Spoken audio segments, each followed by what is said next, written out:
Salut à tous, j'espère que vous allez bien. On se retrouve aujourd'hui pour un petit débrief à froid du gala TCG. Donc j'y suis allé le samedi 26, je tourne la vidéo le dimanche 27. Donc le gala a encore lieu aujourd'hui. J'espère d'ailleurs pour vous, pour ceux qui y sont, qu'il se passera bien mieux que ce qui s'est passé pour moi et pour la quasi-totalité des personnes qui y sont allées le samedi. Et donc dans cette vidéo, je voulais revenir un petit peu, ça va être une vidéo un peu, j'allais dire coup de gueule, mais ouais si c'est un peu ça, parce que il y a eu énormément de choses qui se sont mal passées, rien n'était organisé, c'était un foutoir complet.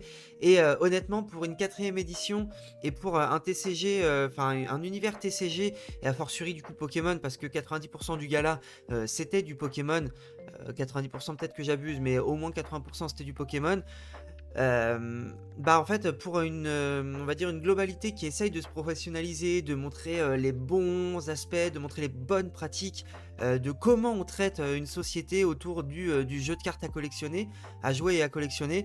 Honnêtement pour moi c'est un désastre et c'est une image catastrophique qu'on donne du hobby, de la collection et bah, de la vente, de l'échange en général, complètement désastreuse quoi. Donc écoutez, je vous prends pas plus de temps avec l'intro, on va rentrer dans le vif du sujet. Alors pour vous faire un petit historique, moi personnellement j'y suis allé un peu plus tard que l'ouverture. Je savais que ça allait être un peu le bazar avant l'ouverture parce que c'est normal, hein, il y a beaucoup de queues, il y a une grande file d'attente qui se fait. Ça c'était assez classique, donc pas de problème là-dessus. J'y suis allé avec mon cousin, j'y suis arrivé vers 10h30 je crois. Avant de faire la queue, j'ai été directement au parking de l'espace Champéret pour récupérer un petit item que j'avais acheté et en partie trade à Ectoplasm Arts. Donc merci à toi d'ailleurs, je pense pas que tu regardes cette vidéo, mais si jamais tu passes par là, je te remercie, je voulais vous montrer, hein. Je lui ai acheté ce petit, allez le focus fais-toi, voilà, ce petit Ectoplasma Prime PSA 9, la carte est dans un putain d'état, je suis trop content, elle vient compléter un petit peu mes primes, on avance. Donc merci à toi, en tout cas c'était très sympa, un gars très sympa, il est venu avec un pote à lui, je sais même pas qui c'était d'ailleurs, je pense qu'il est dans la collection aussi, mais je sais pas qui c'est en tout cas sur Insta. Très content de ce petit trade, la carte je l'ai acheté 300 € plus une ETB Fire Paradox et une Pokébox Dialga. À peu près 100 €, donc en gros on va dire à peu près 400 € de valeur d'échange à peu près. Je suis assez satisfait en vrai, c'est un gros prix, mais pour un Ectoplasma PSA 9 honnêtement, voilà, ça me choque pas plus que ça, je suis content, je le rentre dans la collection avec le Noctali, c'est deux des cartes les plus dures à avoir dans des superbes états. Aujourd'hui elles sont chez moi, donc on va pouvoir continuer d'avancer tranquillement. Bref, reprenons le gala du coup j'arrive dans la queue vers 10h35, 10h40. Et là, c'est le début du drame. En remontant du parking, on voit déjà le bordel partout. L'espace Champéret, je vous mets une photo. Mais en gros, ça tourne tout autour. Là, il y a une queue qui tourne tout autour des deux spots d'entrée et de sortie. Là, les deux gros trucs jaunes que vous voyez. Et en fait, le problème, c'est que ce qu'on n'avait pas compris avec mon cousin au début, c'est que il n'y a pas qu'une seule file d'attente. En fait, nous, on se met dans la queue qu'on voit. Et on se dit putain mais en fait on va en avoir pour 3 heures de queue parce que en fait elle fait un tour complet, après on passe entre les deux et après ça retourne à droite, ça refait un tour, enfin voilà c'était un enfer sans nom. Et plus le temps passe, et de toute façon on n'avance pas, hein, pour commencer, ça traînait, ça avançait pas du tout. Mais plus le temps passe et plus on se rend compte que il y a plusieurs files d'attente. Et déjà notre file d'attente elle se rejoignait avec une autre file à un autre endroit. Et du coup on s'est rendu compte que ceux qui étaient de l'autre côté de l'espace, donc qui étaient sur l'esplanade de l'espace Champéret, bah en fait il y avait déjà 2 queues ou 3 queues là-bas. Tu me lâches pas.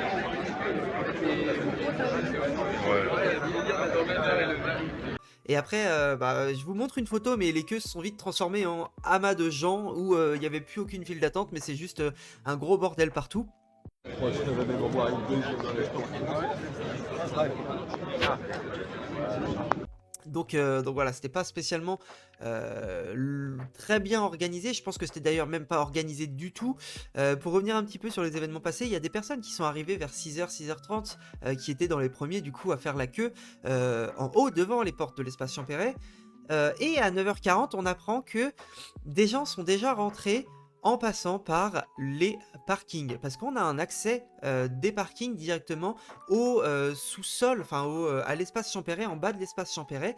Et donc les gens qui faisaient la queue depuis des heures en haut se sont rendus compte qu'il y a déjà des gens qui avaient passé les premières portes en passant par le parking. Encore une fois, niveau organisation, on repassera. C'était vraiment un bordel.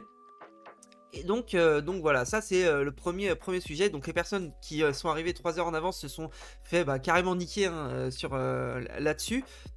Donc pour le coup, problème d'organisation assez monumental. Ensuite, la queue avance un petit peu et on arrive pas très loin comment dire, des portes. On est derrière les portes jaunes en fait, on est derrière les cubes jaunes.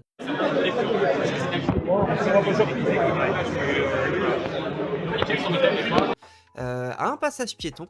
Et à ce moment-là, il y a quelqu'un de la sécurité qui arrive et qui nous dit qu'on ne peut pas continuer le chemin tout droit, c'est-à-dire passer entre les deux briques jaunes pour accéder directement au gala, mais qu'on devait passer par la droite et faire le tour du coup de la grande, enfin de l'esplanade quoi. Et donc il nous dit ça, il y a des gens qui commencent à doubler par la droite, qui commencent à courir. Et en fait, pour faire le tour et pour passer au niveau de l'autre file d'attente, il y a des barrières. C'est-à-dire qu'on traverse la rue et on est obligé d'enjamber les barrières pour accéder à l'autre file d'attente. Donc en fait, en dehors du fait que ce soit hyper dangereux, c'était absolument pas légal, j'ai envie de dire. C'était pas du tout autorisé de faire ça. C'est-à-dire qu'on nous demandait de traverser la route, de marcher sur la route et de franchir des barrières piétons pour accéder à l'esplanade quoi.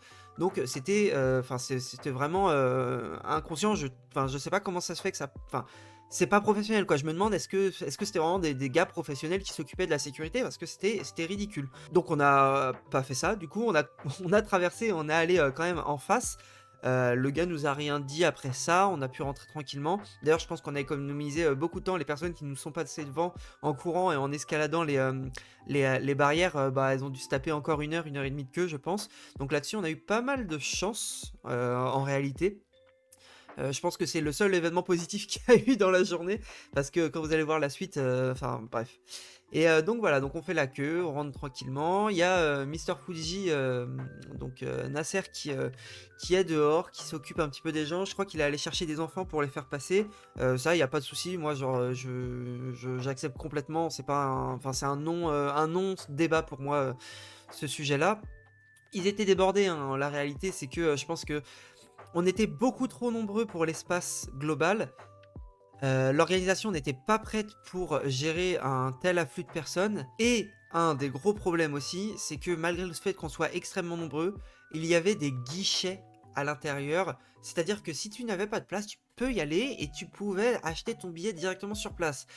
En sachant qu'on avait déjà tous payé nos places, enfin qu'il y avait des milliers de personnes qui avaient payé leur place, il y avait pas assez de place pour tout le monde. Finalement, c'est le sujet final, c'est qu'il n'y avait pas assez de place pour tout le monde. Et ils ont continué de vendre des places en bas du coup.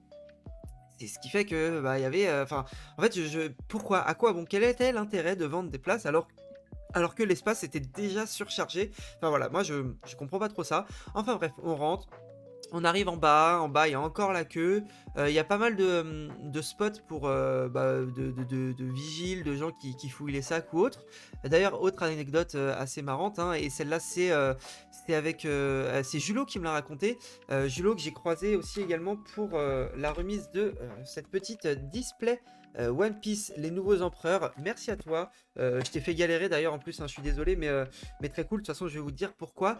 Donc voilà, en fait, Julot me dit que il n'a pas pu ramener la display dans l'enceinte du gala car quelques instants avant de rentrer dans le bâtiment, la sécurité leur dit que on ne peut pas rentrer avec des cartes et des items scellés. Pour une convention qui s'occupe du jeu de cartes à jouer et à collectionner, hein, trading cards et les échanges, on nous interdit l'accès avec des items dans les mains sous couvert de peur de vente à la sauvette ou enfin voilà, bon. En fait, il y en aura toujours, il y en a toujours eu et je pense qu'il y en a encore eu des ventes on va dire cachées parce que la logique fait que les seules personnes qui ont le droit de vendre dans ces événements, c'est les personnes accréditées qui ont payé un stand qui coûte, je sais pas, 10 000, 13 000, 15 000 euros la journée en fonction de l'espace, hein, j'imagine. Mais voilà. Et donc, pour prévenir de ça, ils avaient fait des annonces comme quoi on pouvait pas rentrer avec nos items au gala. Et donc, du coup, de peur que ils cut la display. Parce qu'en fait, ce qui s'est passé, c'est que apparemment, devant eux, il y a un gars qui avait une case de display scellé que la sécurité a ouvert pour voir ce qu'il y avait dedans. Donc, si le mec c'était pour un trade ou quoi, t'es un peu niqué quoi. Et donc voilà, il a décidé de la laisser dans la voiture au parking. Et je le remercie parce que en début d'après-midi, moi je repartais vers 14h30. Et je lui ai demandé si c'était possible qu'il sorte vite fait du gala pour me ramener ma display. Donc encore merci à toi Julo, très sympa de ta part. Et puis très sympa de t'avoir rencontré aussi, hein, parce qu'on s'est déjà parlé de temps en temps, mais c'est la première fois qu'on se croise en vrai. Donc voilà, avec plaisir à l'occasion qu'on se capte un petit peu plus longtemps. Et puis très content d'avoir pu te croiser. Ensuite, on rentre dans le gala. Et là où on croyait que l'enfer était passé, en fait, on regardait mal parce que l'enfer, il était devant nos yeux. Il était en train de se dérouler devant nous parce que c'était impraticable. Le Gala TCG édition 2025, donc c'est la 4e édition je crois, était impraticable. C'est-à-dire que on ne pouvait rien faire normalement dans le gala. Alors on est arrivé, du coup on est rentré, il devait être 11h30, je crois que j'ai fait 45 minutes de queue. Je suis vraiment trop content parce que la plupart des gens ont fait genre 2 heures de queue. Bah désolé à vous, hein, désolé pour vous, voilà, j'ai fait 45 minutes de queue. Ça m'a paru un peu long quand même déjà, mais après ça a accéléré vite. On arrive dans le gala, moi je vais vite fait chez GCC qui est un des premiers stands quand on arrive dans le gala. Il y avait personne à ce moment-là, il y avait une personne qui demandait des informations. Mais donc du coup ils ont pu me prendre rapidement. J'avais une quarantaine de cartes à déposer dans mon vault pour une vente prochainement. Et j'avais aussi quelques cartes à envoyer chez PSA. Alors oui, je sais il y avait un stand PSA directement, mais je n'ai pas le pass, je sais plus comment il s'appelle là, le pass qui coûte une centaine de dollars pour payer en bulk les gradations à 16,60 €. Et de toute façon, je sais pas, j'avais une quinzaine de cartes à envoyer et j'enverrai plus de cartes chez PSA probablement dans l'année 2025. Donc ça n'avait pas d'intérêt pour moi de prendre le pass. J'ai préféré passer directement via GCC. Accueil très sympa, on a checké les cartes ensemble, c'était très agréable, il n'y avait pas beaucoup de monde. De son côté, mon cousin est parti du côté de Vandy Case pour aller à récupérer une petite mallette PSA 60 cartes. Il y avait également pas trop de monde à ce moment-là, il l'a eu assez rapidement sa mallette. On se rejoint une demi-heure après. Et là, 11h30, 11h30 midi, c'est le bordel. C'est-à-dire que tous les stands deviennent injouables. Il y a la queue partout, il y a des amas de foule partout. Je prends l'exemple de... après, c'est des stands les plus connus, mais par exemple, Relic et Cards Hunter qui avaient un stand... Alors, c'est pas un stand commun, mais en gros, ils avaient pris un espace partagé où il y avait quasiment pas de frontière entre les deux. Ça faisait vraiment une sorte de rectangle. Enfin, c'était très sympa la disposition. C'est des gars qui, j'ai l'impression, s'entendent quand même très bien. Donc, en vrai, c'est cool. Même pour eux, je pense, comme ambiance, c'est cool de bosser à côté de gars que t'aimes bien. C'est sympa. Maintenant, c'est des boutiques qui ont des très belles cartes, qui ont des très beaux classeurs et qui ont aussi beaucoup d'influence. Et donc, qui dit beaucoup d'influence, dit beaucoup de personnes qui veulent les voir. Ce qui fait que leur boutique, leur emplacement était abominable.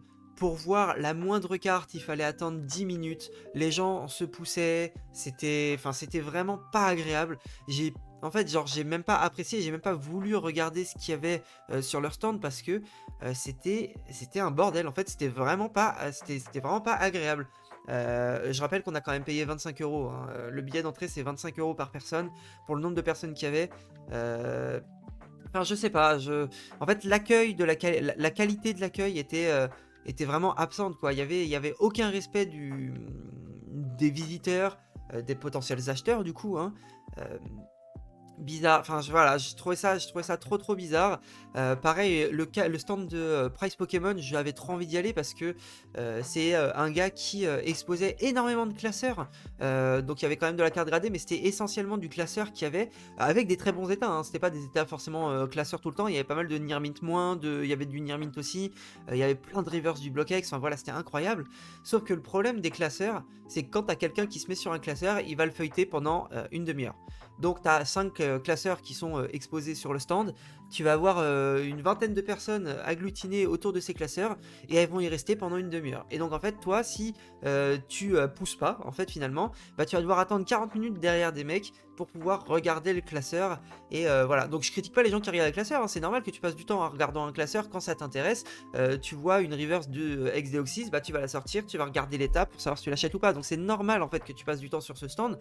Mais le problème, c'est qu'avec le nombre de gens qu'il y avait et le fait qu'il y ait des plein de classeurs ouverts comme ça, bah, ça fait que tu pouvais pas regarder ce que tu voulais, quoi. C'était impossible. En fait, on n'était pas tranquille. Et en fait, c'était comme ça pour tous les stands. Le stand de n'importe Poké Poké, je vous raconte pas le bordel. Les gens, il y a plein de gens qui ont acheté, hein, je dis pas que c'était pareil pour tout le monde, mais le problème c'est que les gens qui ont acheté, c'est des gens qui souvent ont fait la queue, ou alors qu'ils avaient des accès privilégiés sur les stands. Je parle pas forcément de n'importe Poké Poké, hein, mais je parle de personnes qui connaissent les gars des stands ou quoi, et donc pour lesquels c'est plus facile effectivement d'avoir accès aux vendeurs, d'avoir accès aux cartes, de pouvoir regarder, de pouvoir acheter. Donc voilà, un peu déçu, enfin carrément déçu en vrai de ça. Je suis passé chez CCC, j'avais des petites cartes à déposer chez eux, notamment le Typhlosion et le Meganium. Reverse de Force Cachée que j'ai posté sur Insta hier. Voilà. Et également, du coup, dernière chose, et c'est pour ça que je suis quand même content de mon gala, parce qu'en fait, j'ai fait ce que j'avais à faire. J'ai été déposer les cartes que je voulais, j'ai récupéré mes petits items, la carte que je voulais, enfin les cartes que je voulais, parce que la dernière carte que j'ai récupérée, et celle-ci, elle vient de Mythix, donc je te remercie, hein, Mythix. On s'est croisé également, très sympa, on s'est parlé 30 secondes. Hein, moi, je suis pas quelqu'un qui parle énormément, c'est pas, enfin voilà, c'est pas mon style, mais du coup, très sympa également. Et du coup, il m'a remis ce petit Cisaiox Prime CCC 9,5. La carte, pareil, elle est dans un magnifique état. 10 en côté, 10 en surface, 9,5 en coin. Et c'est le centrage qui pêche avec seulement 9. Et parce que si elle avait eu 9,5, j'aurais probablement eu un petit 10 sur ce Cisaiox, ça aurait été incroyable. Mais le centrage des primes, il est souvent catastrophique, malheureusement. Donc encore une fois, merci à toi, je suis trop content, merci à GCC du coup, à CCC également, Mythix, Julo et Ectoplasmart pour ces achats et ces trades, c'est très cool. Finalement, j'y suis allé, j'ai rien acheté, j'ai juste récupéré et déposé les cartes que je voulais. Et ça évite de faire des envois et autres, ça évite j'allais dire ça évite de payer les frais de port, mais bon, j'ai payé ma place à 25 € quand même, ça m'a fait déplacer une journée, mais c'était cool, il y avait beaucoup de monde, on a reconnu plein de têtes, hein, il y avait tous les influenceurs Pokémon, c'est toujours agréable. Il y avait Julien Bardakov, d'ailleurs je crois qu'il a été refoulé à la sécu d'entrée, Monsieur Bardakov. Parce que j'imagine que ils avaient pas la liste des guests et donc il avait un stand pour signer des autographes il me semble, mais le gars on l'a pas laissé rentrer au début, donc il a dû galérer une vingtaine de minutes pour pouvoir rentrer en priorité dans le gala. Enfin voilà, c'était une organisation désastreuse du début à la fin. Ah oui, et dernier point, je voulais également faire une petite partie sur la zone trade. Du coup, moi ça ne m'intéresse pas, j'avais pas ramené de cartes, je fais pas beaucoup d'échanges, mais voilà, ce que je voulais dire par rapport à ça, c'est qu'en fait il y en avait pas, hein, c'est simple, il y en avait pas. Si je vous trouve des photos ou si j'arrive à en avoir une, je vous la montrerai, mais les pauvres gars et filles, hein, assis par terre dans un coin du gala, alors que je sais pas moi, on est sur on est quand même sur théoriquement le plus grand event de convention de cartes à jouer et à collectionner. Il n'y a pas de zone trade, il n'y a pas de table. Alors il y avait quelques tables pour s'essayer au TCG, il y avait du One Piece, il y avait Rise avait également installé des tables, c'était très cool.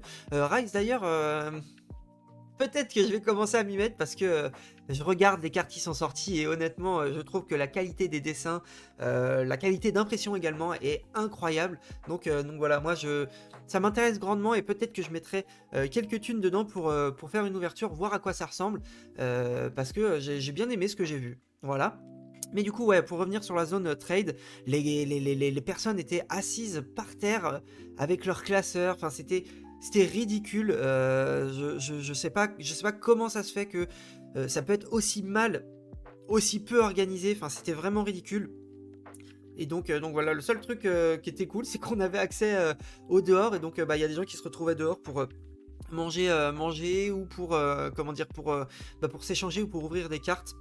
Ça, c'était sympa. Sur le stand de Case également, il y avait quelques personnes qui ouvraient des beaux petits boosters, notamment avec Ecto Pokémon. Ils ont ouvert du Rocket Returns par exemple.